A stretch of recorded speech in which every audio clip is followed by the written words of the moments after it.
Hey, hi, Pinky Nightwalker here.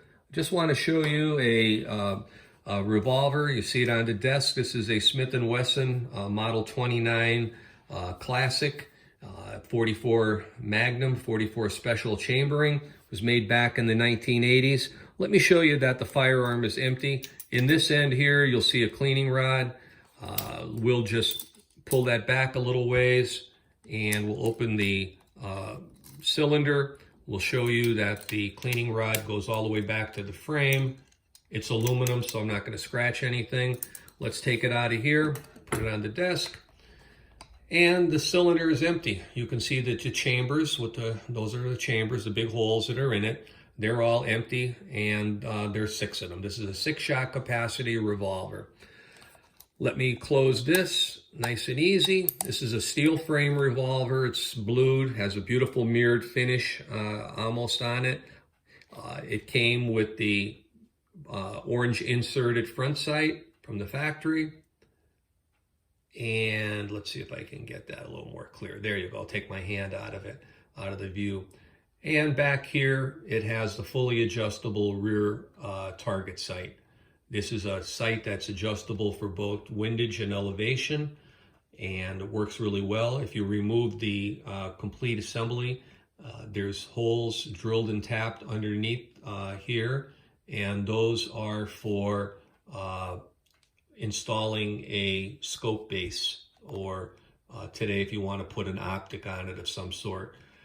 The rear, back to the rear of it, you have a wide spur hammer.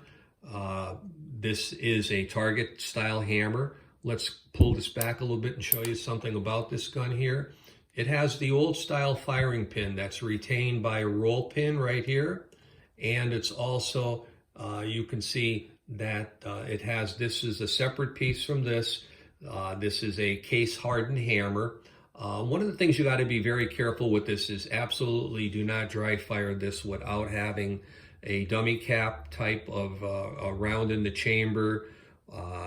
It's really, that's a weak spot where the hammer could fracture in the area of the hole, the firing pin could fracture, or then again, the roll pin itself, which is, hollow. You can see maybe from the light here, I'm not sure if you could, but that roll pin is a kind of a spring steel tubular shaped device that goes in there to retain it. Okay, this gun was made, like I said, in the earlier part of the 1980s. Let me drop the hammer nice and easy here, put it down. This gun is in excellent condition. I purchased it new. It came with the Hogue grips on it. And I enjoy shooting revolvers. I have a lot of videos out there now, or I shouldn't say a lot, a few of them, of the semi-automatics that I own and shoot, but I also enjoy the revolvers. To me, they just seem to be a very stable platform. Of course, they're heavy, and this one here particularly has the weighted underlug here on the barrel.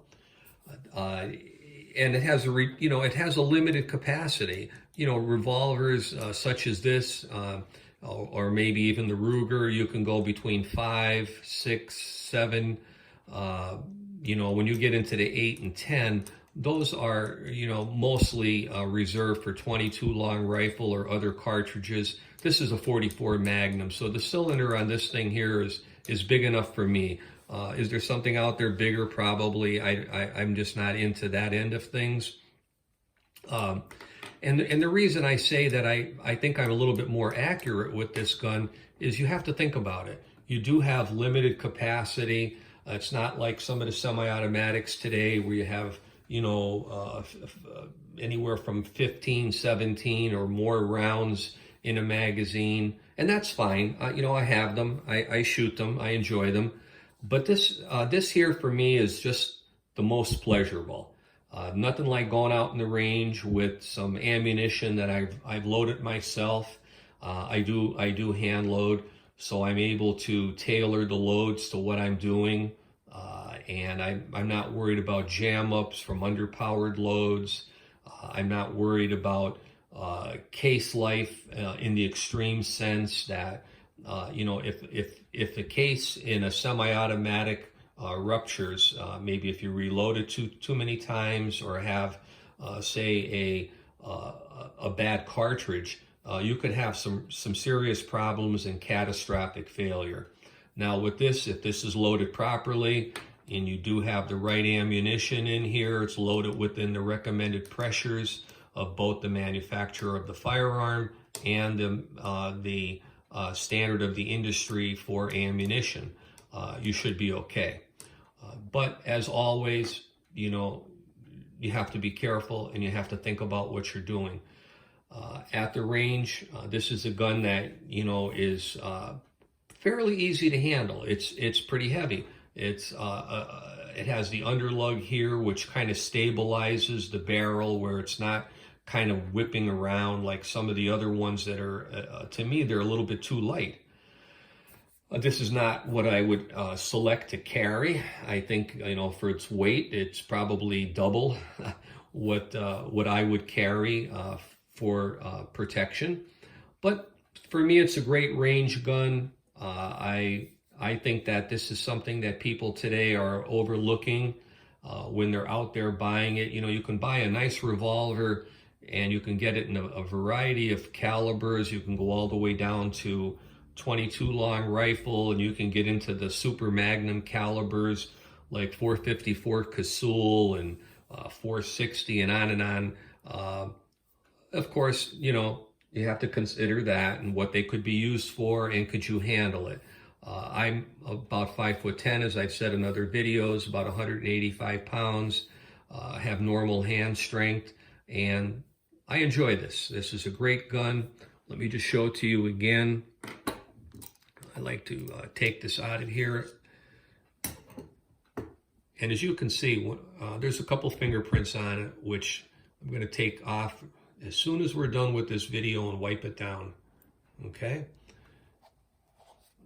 If you look inside, this is the frame. This is the forcing cone area that's tapers and allows the bullet to enter into the barrel as it leaves the cylinder here.